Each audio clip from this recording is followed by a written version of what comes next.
Hey guys, so with me here today I have the Grenebo gardening tool set, and I'm going to unbox it for you guys and give you a few reasons why I specifically chose this product. So before we even open the box, we have this super cute design on it. We got some of the tools that are going to come in the box, as well as a few flowers and some ladybugs. So it already looks perfect enough to give as a gift. So I'm going to open this up, and the first thing that we have here is this little tote bag to keep all of the tools that come in inside. We got little side pockets in here. It is super huge.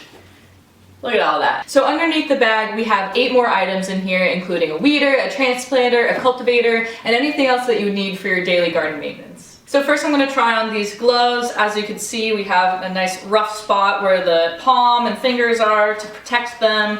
It also has this nice little elastic to it so that, it stays on your hand and you can grip things very well. And so far, these seem to be a perfect fit.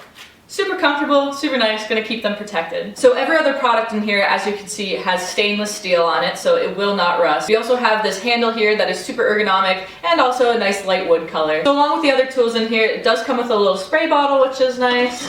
And then we have all of these other very high quality stainless steel tools that again are going to be perfect for you for anything you need to do in your garden. So here we have it. This is the entire contents of the box, and of course we have the bag. So as you can see here, all the tools are in the bag. We have the extra side pouches for storage, and of course we have all this space in here, and again all the tools are in here, so we have plenty of more space for anything else that you're going to need. So there you have it, you guys, the Grenebo gardening tool set, all in this beautiful little tote bag that it came with. And so I hope you enjoyed this video, and thanks for watching. Bye.